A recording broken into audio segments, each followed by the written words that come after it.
In my final year before my GCSEs, every Monday I would have a German speaking test with my German teacher. I would dread these tests so much that I became ill with worry.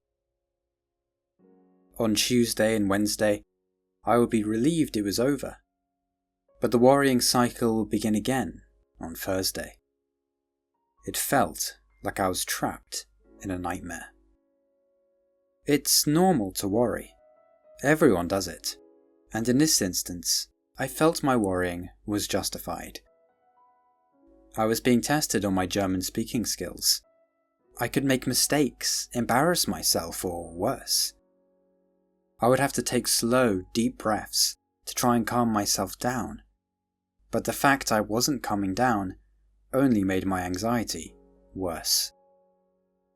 I was trapped in a state of continual worry throughout the year. But how much did I really need to worry? In reality, the point of the speaking tests was for me to make mistakes and learn from them in preparation for my speaking exam. My German teacher was friendly and wanted me to do well. His job was to improve my German after all, not to embarrass me. And the worst case scenario wasn't that bad. The worst that could happen would be me not being able to say a word of German, but my teacher would prompt me with some vocab to get me back on track. So there wasn't really a need to worry. Why did I spend nearly 2 years in a perpetual state of worry about something that wasn't actually that bad? Why did I waste all that time making myself miserable? The reason is because I was believing that I needed to worry, that if I didn't worry, I would not be caring about my education, and would end up failing my exams. I had given my German exam undue importance. I had a case of orpholitis, where I believed if I didn't do well in the German speaking test, it would be the end of the world. This was a recipe for an unhinged, neurotic mind. In this video, I will explain what makes us worry, and the steps we can take to stop.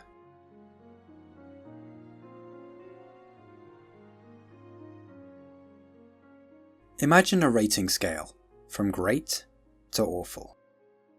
I had assigned failing the Monday German speaking session as awful, the worst rating it could be assigned, when in reality, it was only bad.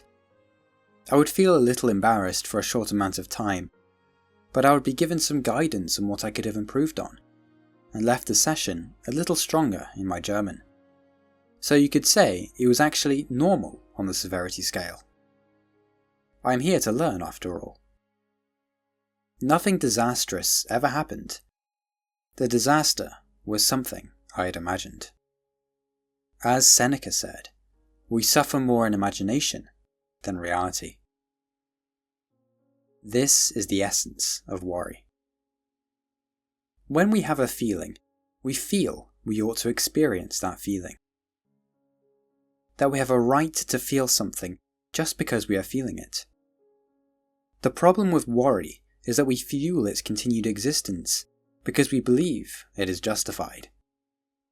However, it is a myth that we have a right to be worried. There is nothing logical about worrying.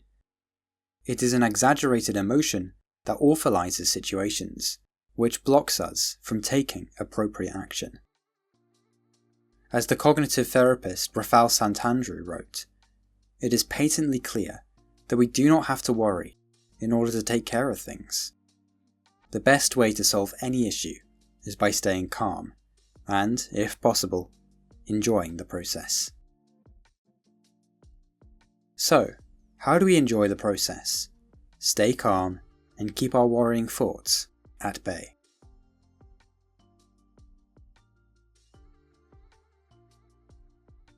The writer Alan Watts said that no amount of anxiety makes any difference to anything that is going to happen.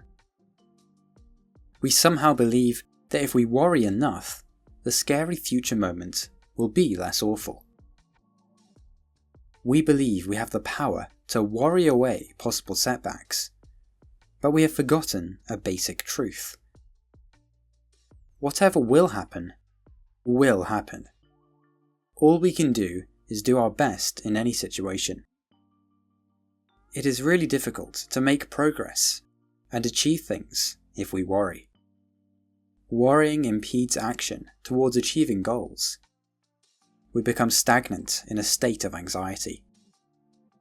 I could have spent more time practicing for the tests, so I was prepared and didn't feel the need to worry. And if I hadn't prepared enough, it wouldn't be the end of the world. If I'd put the German speaking test in context, realizing that it wasn't a matter of life and death, I could have worried less. To resolve the illogical thinking that leads to worry, we have to change our thoughts. We have to change the irrational belief that worrying is a productive pastime.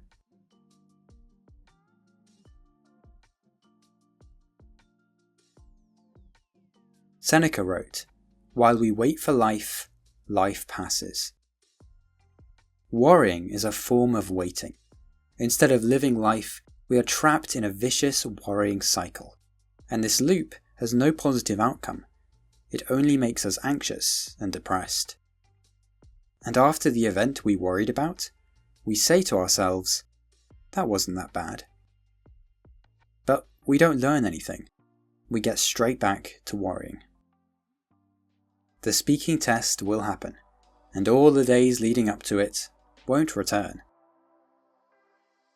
Do I want to waste away my days focusing on one event that doesn't matter much anyway? Worries tend to fade away and be replaced by new ones. If they were really so important, why don't they stay throughout our lives? Our mind's default mode is a deranged philosophy of exaggerated fear.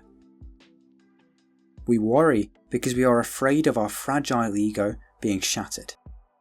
Any bad thing that could happen to us will damage the ego we have constructed to keep out threats. The author Michael Singer wrote, "Eventually you will see that the real cause of problems is not life itself. It's the commotion the mind makes about life that really causes the problems." It is better to enjoy the process, rather than get preoccupied with the outcome. I should have enjoyed learning German and view the speaking tests as an opportunity to show what I've learnt, and to learn from my mistakes. I would have had a fundamentally lighter attitude if I viewed things in the proper perspective by de-awfulizing the situation. After all, as long as we have food, drink and shelter, we have no need to worry. We have everything we need. I may prefer to do well in my speaking test, but it won't be the end of the world if I fail. Enjoy the process and allow the outcome to take care of itself. The Stoic archer analogy is useful in explaining this. We control how we shoot, not if we score or miss. As Epictetus said, we must make the best of those things that are in our power, and take the rest as nature gives it. Seneca wrote that wild animals run from the dangers they actually see, and once they have escaped them, worry no more. We, however, are tormented alike by what is past and what is to come. It is rational for a gazelle to run away from a lion. It is irrational to worry when there is no physical threat. This can lead to anxiety and panic attacks, all because we had a philosophy with skewed value judgments. If you feel the seed of worry about to grow, you need to bring your attention to it before it becomes too powerful. Seneca wrote, "There is no vice which lacks a defence, none that at the outset isn't modest and easily intervened. But after this, the trouble spreads widely. If you allow it to get started, you won't be able to control when it stops. Every emotion is at first weak. Nip the worry in the bud, before it grows out of your control." Worry is based on an irrational belief about the world. Change the belief, change your behaviour. I hope this video has helped you understand worry. All you can do is shoot the arrow and see what happens. Thanks for watching.